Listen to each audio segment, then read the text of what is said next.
রমজানের 24টা ঘন্টা আমরা কি কি আমল করব?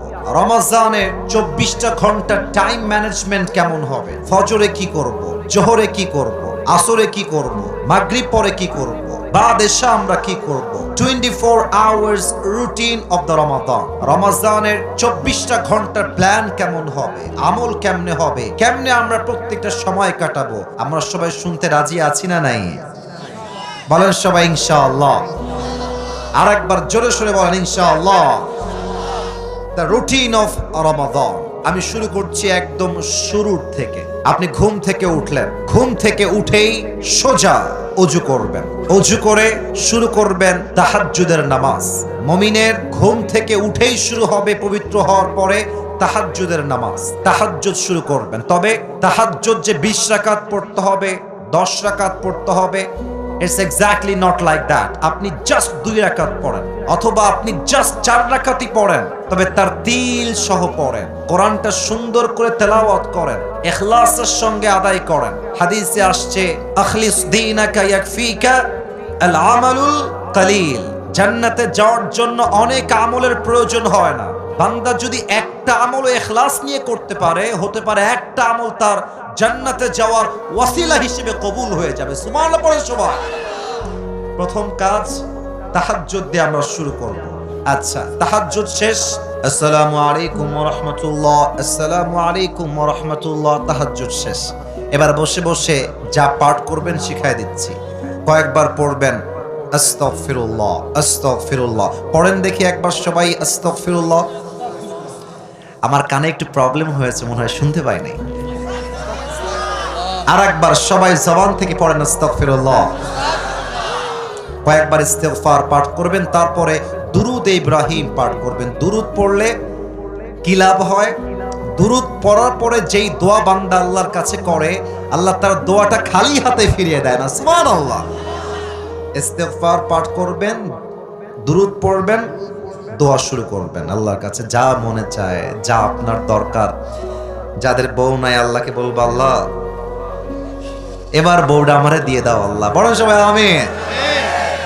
যারা আমিন কয় না তারা কেউ বউ পাবে না। এটা জোরে কতি হবে আমিন।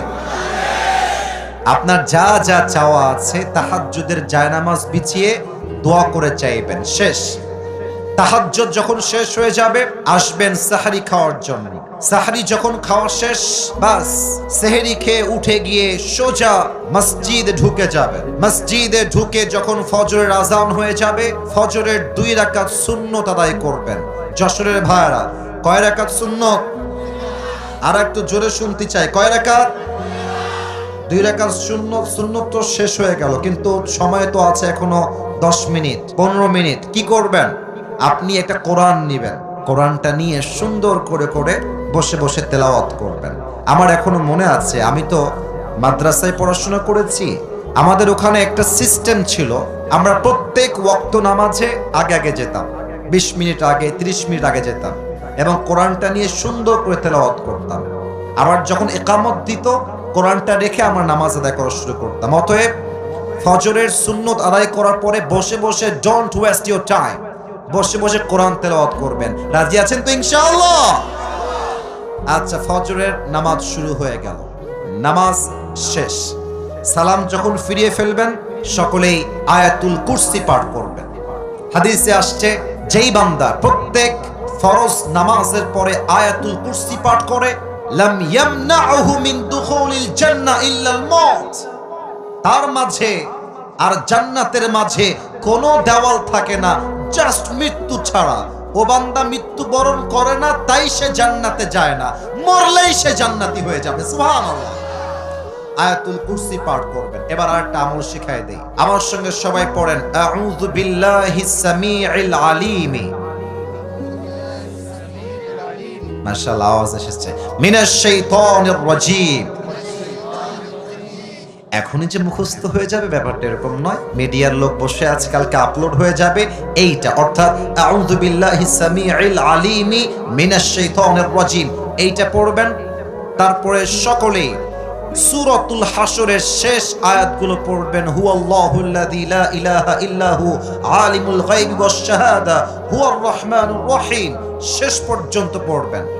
এই আমলটা যেই বান্দা করবে, একটা লাভ বলে দেই, তার পুরো দিনের সমস্ত বিপদকে আল্লাহ নিজেই দূর করে দিবে। সুবহানাল্লাহ পড়ে সবাই। সূরাতুল হাশরের শেষ 3 আয়াতের আমল শেষ। এবার আপনি বাসায় ফিরে আসবেন। বাসায় এসে বসে বসে কোরআন তেলাওয়াত করবেন। কোরআন তেলাওয়াত যখন শেষ হয়ে যাবে, যখন সূর্য উঠে যাবে, আলো হয়ে যাবে, আপনারা সবাই ইশরাকের নামাজ পড়বেন। এর লাভ কি? যে বান্দা ইশরাকের নামাজ পড়ে, আল্লাহ এই নামাজের বিনিময়ে তাকে একটা কবুল হজের সওয়াব তার আমলনামায় আল্লাহ লিখে দেয়। আচ্ছা, তারপরে যদি আপনার মনে হয় কিছুক্ষণ ঘুমালেন, আর যদি ঘুম না হয়, সোজা জোহরের ওয়াক্ত যখন শুরু হয়ে যাবে, যে যার কাজে ছুটে যাবেন। ব্যবসায়ী দোকানে যাবে, যে জব করে সে অফিসে যাবে, যে ইমাম সে তার কাজ করবে, যে যার কাজ শুরু হয়ে যাবে। যেমনটা আল্লাহ তাআলা বলেছেন, ফাইদা কুদিয়াতিস সালাত ফান্তাশিরু ফিল আরদ, when you have done your salah spread out to your workplace। নামাজ শেষ, কাজ শুরু হয়ে যাবে। অবহেলা যে করে, অলস যে হয়, সে প্রকৃতপক্ষের বীর বাহাদুর মুসলমান হতে পারে না। ঠিক কি না বলে?